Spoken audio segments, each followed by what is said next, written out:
குப்புசாமியின் சமையல் யூடியூப்ல பாத்தீங்கன்னா இந்த காணொலி மூலமாக உங்களுக்கு சொல்லி கொடுக்க போறது பாத்தீங்கன்னா பருப்பு உசிலி, கொத்தவரங்காய் பருப்பு உசிலி சொல்லி தர போறேங்க. இது அநேகமா நிறைய பேருக்கு தெரியும் எப்படி செய்யணும்னு. ஆனா குறிப்பா பாத்தீங்கன்னா நான் ஒரு மாமி, எங்க குடும்ப நண்பர் மாமி இருக்காங்க, அவங்க கிட்ட அந்த ட்ரெடிஷனல் எப்படி பாரம்பரியமா செய்யறாங்கன்னு சொல்லிட்டு கேட்டு தெரிஞ்சுக்கிட்டேன். அது நான் செய்வேங்க. என் வீட்டுல பாத்தீங்கன்னா என் குழந்தைங்க கிட்ட சனி ஞாயிறு வந்தா லீவு நாட்கள்ல மதியம் வீட்டுல சாப்பிடக்கூடிய நேரங்கள்ல குழந்தைங்க கிட்ட கேட்பேன் நான், உங்களுக்கு இன்னைக்கு என்ன பொரியல் செய்யட்டும்னா கட்டாயம் அவங்க ரெண்டு பேரும் ஒரே குரல்ல சொல்லுவாங்க, கோரஸ்ல, எங்களுக்கு பருப்பு உசிலி செய்யுங்க. இதுல பாத்தீங்கன்னா கொத்தவரங்காய் பருப்பு உசிலியும் செய்யலாம், பீன்ஸ் பருப்பு உசிலியும் செய்யலாம். இன்னைக்கு நான் செய்ய போறது கொத்தவரங்காய் பருப்பு உசிலி. நான் செஞ்சுட்டுங்க ஒரு நாள் அந்த மாமிகிட்டே கொடுத்தேன், சாப்பிடுங்க எப்படி இருக்கு மாமி, உங்ககிட்ட கத்துக்கிட்டு நான் செஞ்சேன்னதுக்கு, அட என்ன விட நீ ரொம்ப நல்லா பண்ணிருக்கி அப்படின்னு சொல்லிட்டு அந்த மாமிகிட்டே பாராட்டு கிடைச்சது எனக்கு. அது ரொம்ப சுலபமான முறையில எல்லா குழந்தைகளுக்கும் பிடிக்கும், எல்லாருக்கும் பிடிக்கும். அது எப்படின்னு நான் உங்களுக்கு சொல்லி தரப்பேன். அதற்கு தேவையான பொருட்கள் என்னென்னு முதல் பார்த்துடலாமா? பாருங்க, கொத்தவரங்காய் நான் 1/4 கிலோ எடுத்திருக்கேன். 1/4 கிலோ எடுத்துட்டு நல்லா அலசிட்டு அது இந்த அளவுல அரிஞ்சு வச்சிருக்கேன். அடுத்தது இது துவரம்பருப்பு 50 கிராமும் கடலைப்பருப்பு 50 கிராமும் எடுத்து ஒரு அரை மணி நேரம் ஊற போட்டிருக்கேங்க. இது ஊறிடணும், ரெண்டும் ஒன்னா போட்டு ஊற போட்டிருக்கேன்.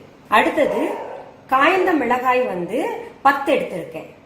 அடுத்தது பாத்தீங்கன்னா உளுத்தம் பருப்பு எடுத்திருக்கேன், ஒரு 2 டீஸ்பூன், நல்லா 2 அல்லது 3 டீஸ்பூன் எடுத்துக்கலாம். அடுத்தது தேவையான அளவு உப்பு, அடுத்தது தேவையான அளவு எண்ணெய். மொத்தமே இவ்வளவு பொருள் தாங்க. இப்போ செய்முறை என்னன்னு பாக்கலாமா, நம்ம எப்படி செய்யலாம்னு சொல்லிட்டு இப்ப நம்ம பாக்கலாமா? முதல்ல என்ன பண்ணோம்னா, நம்ம இந்த கொத்தவரங்காயை அரிஞ்சுக்கிறோம். ரெண்டாவது இந்த பருப்பு ஊற வச்சிருக்கோம். இந்த பருப்புல இருக்கிற தண்ணிய வடிகட்டிட்டு மிக்சி ஜார்ல போட்டுக்கலாங்க. இப்ப பாருங்க, நான் பருப்புல இருக்கிற தண்ணிய நல்லா வடிகட்டி வச்சுக்கிட்டேன். இன்னொரு பொருள் நான் சொல்ல மறந்துட்டேன் உங்களுக்கு, பெருங்காயத்தூள் ரொம்ப ரொம்ப முக்கியம். ஏன்னா பெருங்காயத்தூள் உங்களுக்கு அந்த 2 பருப்பும் போடுறோம், கேஸ் இல்லாம இருக்கணும் அப்படின்றதுக்காக பெருங்காயத்தூள் பாத்தீங்கன்னா 1 டீஸ்பூன் நல்லாவே எடுத்துக்கிட்டேங்க. அடுத்தது நம்ம இப்ப என்ன பண்ணோம்னா, ஒரு மிக்சி ஜார்ல பாருங்க, மிக்சி ஜார்ல நான் என்ன பண்றேன், முதல் இந்த சிகப்பு மிளகாவை போட்டுக்கிறேன். 10 மிளகாயை போட்டு ஒரு சுத்திக்கிறேன் முதல். இப்போ பாருங்க, அரைகுறையா சுத்தி எடுத்திருக்கேன். அடுத்தது என்ன பண்ண போறேன், இதுல இந்த ஊற வச்சிருக்கோம் இல்லையா துவரம் பருப்பு கடலை பருப்பு ரெண்டையும் தண்ணி நல்லா சுத்தமா தண்ணி எடுத்திக்கோங்க. தண்ணி போட வேண்டாம் நம்ம அதுல, சும்மா 1 சொட்டு 2 சொட்டு இருந்தா கூட பிரச்சனை இல்லை. இந்த பெருங்காயத்தூள் முழுசாவே போட்டுக்கலாங்க. 1 டீஸ்பூன் முழுசா சொன்னேன் இல்லையா, நல்ல மணமும் கொடுக்கும், உடம்புக்கும் அது நல்லது உங்களுக்கு. அப்புறம் இந்த உப்பு என்ன பண்ணும், தேவையான அளவு இதுல கொஞ்சம் போட்டுக்கலாம். இதை நம்ம மறுபடியும் குறைன்னு அரைக்கணும். ரொம்ப நைஸா எல்லாம் அரைக்கூடாதுங்க, குறைன்னு அரைச்சா போதும்.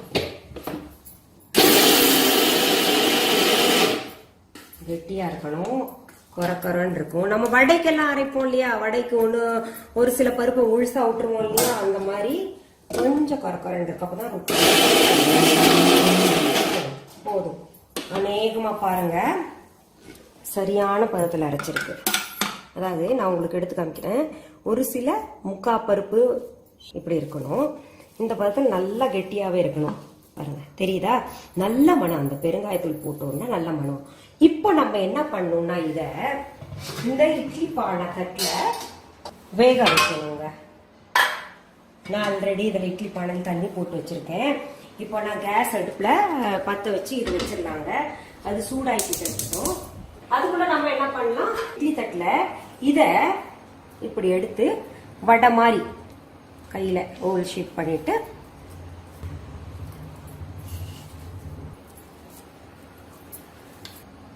இப்போ இட்லி தட்டுல நான் இப்படி வடை மாதிரி வச்சிருக்கேன் இல்லையா, இத இங்க வச்சுக்கலாம். அப்புறம் என்ன பண்ணணும், நம்ம இன்னொரு தட்டு எடுத்துக்கிறோங்க. இந்த தட்டுல இந்த கொத்தவரங்காய் இருக்கு இல்லையா, அரிஞ்ச கொத்தவரங்காய போடுறோம். இப்ப என்ன தெரியுமா, கொத்தவரங்காய் நம்ம இதுல போட்டு வச்சுக்கோங்க. இதுல என்ன பண்ணி கொஞ்சம் இத்தனோண்டு தண்ணி எடுத்துட்டு இதுல உப்பு கொஞ்சம் கலந்துட்டு இது அப்படியே கலந்துட்டுலாங்க. உப்பு கலந்த தண்ணியை இந்த கொத்தவரங்காய் மேல அப்படியே தெளிச்சு விட்டுறலாம். ஏன்னா அதுலயும் கொஞ்சம் உப்பு சாரணும், கொஞ்சம் வேகறதுக்கு தண்ணியும் இருக்கணும்ல, அதனால ஞாபகம் வச்சுக்கோங்க. நம்ம பருப்பு உசிலியில அரைச்சதுலயும் உப்பு போட்டிருக்கோம், இதுலயும் உப்பு தண்ணி போட்டிருக்கோம். இதை தூக்கி அது மேல வச்சு விட்டுறலாங்க. அங்க பாருங்க ஆவி எப்படி அதுக்குள்ளேயே வெந்துருச்சு கொஞ்சம். இப்போ இத மூடி போட்டு வச்சிடலாங்க. வேகட்டும், ஒரு 5 நிமிஷம் வேகும் இது. இப்போ நம்ம அடுப்புல வச்சிருக்கோம் இல்லையா, அந்த கொத்தவரங்காயும் அந்த பருப்பு உசிலிக்கு நம்ம ரெடி பண்ண சாமான் பாத்தீங்கன்னா உருண்டை பண்ணி இட்லி பானையில வேக வச்சிருக்கோம். நல்லா பாருங்க ஆவி வருது. அது வெந்துருச்சா வச்சு பார்ப்போமா? 5 நிமிஷம் விட்டுருக்கேன்னு வைங்களேன். 5 நிமிஷம் அதை வைக்க பாருங்க, பச்சைத்தன்மை மாறக்கூடாது. அதே சமயத்துல வெந்திருக்கும், பார்த்தாலே தெரியுது. நம்ம போடும்போது நல்லா பச்சை பசேல் இருந்தது. இப்ப பாருங்க ஆவியெல்லாம் படிஞ்சு நல்லா வெந்த ஒரு பக்குவத்துக்கு வந்துருச்சு. இதை எடுத்து அடுத்தது இப்போ பருப்பு உசிலியும் பாருங்க நல்ல மனம், போடும்போது நல்லா எல்லோவா இருந்தது. இப்போ வெந்ததுக்கான உங்களுக்கு அடிவெல்லாம் தெரிஞ்சு நல்ல அடையாளம் பாருங்க தெரியுது பாத்தீங்களா? இந்த மாதிரி வெந்ததை இப்படி நம்ம இறக்கி வச்சுக்கிறோங்க. இந்த இட்லி பானையை நடுக்கல நமக்கு இப்போ தேவையில்லைன்னு அடுத்தது செய்ய போறோம்.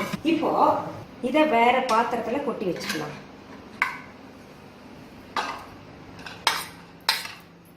பாருங்க இப்போ நம்ம இந்த வெந்த கொத்தவரங்காயை இந்த பவுல்ல போட்டு வச்சுக்கணும். அடுத்தது நம்ம என்ன பண்ணோம்னா, இந்த வெந்த வடை மாதிரி போட்டு வச்சிருக்கோம் இல்லையா, துவரம் பருப்பு, கடலைப்பருப்பு, பெருங்காயம், உப்பு எல்லாத்தையும் போட்டு அரைச்சு வச்சிருக்கோம் இல்லையா, அதை இப்படி தனியா எடுத்து வச்சுக்கிட்டோம். இதை என்ன பண்ணணும்னா நம்ம 1-2 உடைச்சுக்கணும். இங்கே நல்லா இப்படி உடைச்சுக்கலாம். இப்ப பாருங்க இப்படி உடைச்சுக்கணும். அதுக்கு முன்னாடி நம்ம என்ன பண்ணலாம், இந்த அடுப்புல நல்லா உடைக்கிறதுக்கு முன்னாடி அடுப்புல இதை வச்சிடலாங்க. இது சூடாகட்டும் ஒரு பக்கம். இது பாருங்க நல்லா இப்படி உடைச்சிடுறோம். இதுல என்னன்னா போட்டு ஒரேடி அல்வா மாதிரி பிணைஞ்சிட வேண்டாம். இந்த பதத்துல 1-2 இப்படி இருந்து உடைச்சா போதும். அது நம்ம என்ன அங்க செய்யும் போது தானா மற்றதெல்லாம் நல்லா கலப்படம் சரியாயிடும். இப்ப பாருங்க இந்த பருப்புல நம்ம செஞ்ச அந்த இதுவும் ரெடியா இருக்கு. பாருங்க அடுப்புல வச்ச இந்த பேன் சூடாயிருச்சு. இதுல நம்ம என்ன பண்றோம்னா, இது கொஞ்சம் வறுக்கணும். நம்ம எல்லாமே இந்த பருப்பு உசிலியையும் கொத்தரங்காயும் நல்லா அதுல போட்டு இது வறுக்கிறதுனால நான் என்ன பண்ணிருக்கேன், 3 to 4 டேபிள் ஸ்பூன் மட்டும் எண்ணெய் போட்டுக்கலாங்க. இது ஒன்றும் பயப்பட வேண்டாம், இது நம்ம கொலஸ்ட்ரால் ஆயிடுமோ என்னப்பா அப்படின்னு. ஏன்னா வேக வச்சதுதான் இதெல்லாம் இருக்கு இல்லையா. இப்போ அது நல்லாவே சூடாயிருச்சு எண்ணெய். சூடான எண்ணெயில நம்ம என்ன பண்ணும், இந்த உளுத்தம் பருப்பு எடுத்து வச்சிருக்கோம் இல்லையா, 2-3 டீஸ்பூன் எடுத்து வச்சுக்கலாம். அது அப்படியே கொட்டிக்கோங்க. இதுல தாளிக்கிறதுக்கு நம்ம இதுல எதுவுமே போட போறது இல்ல. கொட்டிட்டு அது கொஞ்சம் செந்நிறமா வரட்டும், வறுபடணும். பாருங்க லைட்டா பிரவுன் ஆக ஆரம்பிக்குது இல்லையா, அப்பவே நம்ம என்ன பண்ணணும்னா இந்த பருப்பு 1-2 அப்படியே இது உடைச்சு வச்சிருக்கோம் இல்லையா அந்த வடைய, அதையும் இதுல கொட்டிடுங்க. கொட்டிட்டு அது பாருங்க தாளிக்கும் போதேங்க நல்ல மனம் வரும். ஏன்னா அந்த பெருங்காயத்தூள் எல்லாம் போட்டிருக்கோம், ஒரு மாதிரி ஸ்மெல் ரொம்ப நல்லா இருக்கும். பொதுவாகவே எல்லா பிள்ளைங்களுக்கும் இந்த பருப்பு உசிலி ரொம்ப ரொம்ப பிடிக்கும். நம்ம சாதத்துக்கு கூட தொட்டுக்கிறதுக்கு மட்டும் இல்லாம அவங்க அப்படியே வெறுமனே ஒரு கிண்ணத்துல வச்சு கூட சாப்பிடலாம். ரொம்ப உடம்புக்கும் நல்லது. பருப்பு போட்டிருக்கோம்ல, ஹைலி புரோட்டீன் அது. இன்னொன்னு நம்ம இதுக்கு மெயின் டிஷ்ஷா என்னத்த செய்யறது அப்படின்னு சொன்னா, இதுக்கு ரசத்துக்கு ரொம்ப பொருத்தமா இருக்கும். இது ரசம் அப்புறம் கார குழம்புக்கெல்லாம் நல்லா இருக்குங்க. இது ஒண்ணு செஞ்சா போதும். நம்ம மெனக்கிட்டு அது இதுன்னு சமைச்சுட்டு இருக்க வேண்டாம், கூட்டு வைக்கணுமே அது வைக்கணும்னு நினைக்க வேண்டாம். இதுலயே பாத்தீங்கன்னா உங்களுக்கு பருப்பு போட்டிருக்கோம், கூட்டுக்கு டேஸ்டும் கிடைச்சோம், நமக்கு பொரியல் டேஸ்டும் கிடைச்சிரும். இப்போ இது கொஞ்சம் வறுபடட்டும், ஒரு 5 நிமிஷம் ஆகும். இப்ப பாருங்க ஒரு மாதிரி நம்ம போட்டது மஞ்சள் கலர்ல இருந்துச்சு. இப்ப பாருங்க நல்லா ஃப்ரை ஆயிடுச்சு. பாத்தீங்கன்னா எவ்வளவு அழகா இருக்குல்ல. ஒரு மாதிரி மொறுன்னு வரக்கூடாது, பட் ஆனா கொஞ்சம் நல்லாவே இதாகணும்.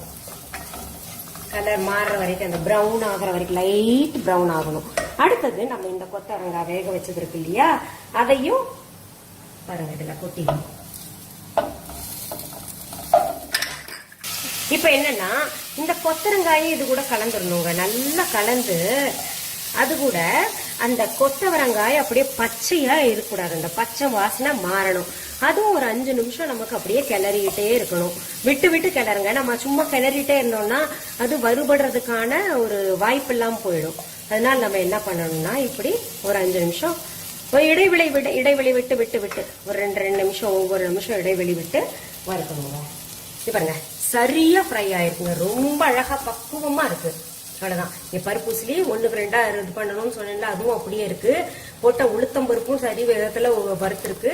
இது பாருங்க, ரொம்ப அழகான பக்குவங்க. அதாவது கொத்தரங்காய் வந்து ரொம்ப அந்த பச்சை நிறமும் மாறல, அதே சமயத்துல சரியான பக்குவத்துல நம்ம வறுத்து எடுத்திருக்கோம், வதக்கி எடுத்திருக்கோம். இப்ப நம்ம வந்து இந்த இது முடிஞ்சுங்க, டிரான்ஸ்ஃபர் பண்ணலாம். சரி மேடம், நீங்க செஞ்சு பாருங்களேன். ஒரு ரசம் வச்சு இந்த பருப்பு உசிலி செஞ்சு கொடுங்க. ஆஹா ஆஹா, எல்லாரும் அப்படியே வீட்டுல உங்களை பாராட்டுவாரு. உங்க வீட்டுக்காரு பாருங்க ரொம்ப சந்தோஷப்படுவார், இவ்வளவு விதவிதமா அழகா சமைக்கிறியேன்னு சொல்லிட்டு.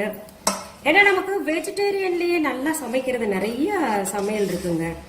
ஆனா நம்ம தெரியாம வீட்டுக்குள்ளேயே அந்த கொத்தரங்காய் பாத்தீங்கன்னா ஃப்ரிட்ஜ்ல காஞ்சுக்கிட்டே கிடக்கும். நிறைய பொருள் வீட்டுல வந்து வண்டு பிடிச்சிட்டு கிடக்கும். அதெல்லாம் இப்படி பயன்படுத்திக்கலாம். இன்னும் நிறைய விஷயங்கள் நான் போக போக உங்களுக்கு சுலபமாக. இது கிட்டத்தட்ட நமக்கு வேக வைக்கிறது வறுக்கிறது எல்லாமே சேர்த்து ஒரு 20 நிமிஷம் தான் ஆச்சுங்க. 20 நிமிஷத்துல நமக்கு சீக்கிரம் யாராவது கெஸ்ட் வந்தாங்கன்னா கூட செஞ்சிடலாம். எவ்வளவு அழகா இருக்குல்ல பருப்பு உசிலி ரெடி. இப்ப நீங்க என்ன பண்ணணும்னா, தொடர்ந்து என்னுடைய இந்த மாதிரி சமையல் நிகழ்ச்சிகள் இல்ல வேற ஏதாவது பாடல் நிகழ்ச்சிகள் எது இருந்தாலும் உங்களுக்கு தொடர்ந்து கிடைக்கணும்னா அனிதா குப்புசாமி என்னுடைய யூடியூப் சேனலை சப்ஸ்கிரைப் பண்ணுங்க. அதுல போஸ்ட் நோட்டிபிகேஷன் வந்து ஆன் பண்ணுங்க. அப்பதான் உங்களுக்கு வந்து எல்லா நோட்டிபிகேஷன் இந்த மாதிரி எல்லாம் காமிச்சு கொடுக்கும், இது போஸ்ட் பண்ணிருக்கேன் அப்படின்னு சொல்லிட்டு. அடுத்த இதுல பார்க்கலாமா? அன்பான வாடிக்கையாளர்களே, உங்கள் விஹா ஸ்டோரில் பூஜை பொருட்கள், சிலைகள், ராசிக்கற்கள், வாஸ்து பொருட்கள், விதைகள், பாரம்பரிய அரிசி வகைகள், சிறுதானியங்கள், ஆர்கானிக் பொருட்கள், மூலிகை எண்ணெய், மளிகை பொருட்கள், மரச்செக்கு எண்ணெய், மரப்பொருட்கள், வெள்ளி ஆபரணங்கள், கிஃப்ட் ஆர்டிகல்ஸ், காட்டன் மற்றும் பட்டு புடவைகள், காட்டன் சுடிதார்கள், பட்டு பாவாடை, குழந்தைகளுக்கான விளையாட்டு பொருட்கள், ஹை குவாலிட்டி இமிடேஷன் நகைகள், வீட்டு உபயோக பொருட்கள், ஜூட் பேக்ஸ், ஹேண்ட்மேட் சோப்ஸ், அழகு சாதன பொருட்கள், சிறுதானிய பிஸ்கெட்டுகள், ஹோம் அப்ளையன்சஸ், இன்னும் பற்பல பொருட்கள் விற்பனைக்குள்ளது. விஹா ப்ராடக்ட்களை நீங்கள் வாங்க விரும்பினால் அது எங்களுடைய viha.online வெப்சைட் மற்றும் சென்னை ராஜா அண்ணாமலைபுரத்தில் உள்ள எங்கள் விஹா ஸ்டோரில் மட்டுமே கிடைக்கும் என்பதை தெரிவித்துக் கொள்கிறோம். வேறு எந்த ஆன்லைன் வெப்சைட்களிலும் விஹா ப்ராடக்ட்கள் விற்பனைக்கு கிடையாது என்பதை நீங்கள் கவனத்தில் கொள்ள வேண்டும். எங்கள் விஹா ஸ்டோரின் விலாசத்தை கண்டறிய கூகுள் மேப்ஸில் விஹா ஸ்டோர் என்று டைப் செய்தால் வழியை கண்டறியலாம். www.viha.online வெப்சைட்டிலும் விஹா ஸ்டோரின் அட்ரஸ் உள்ளது.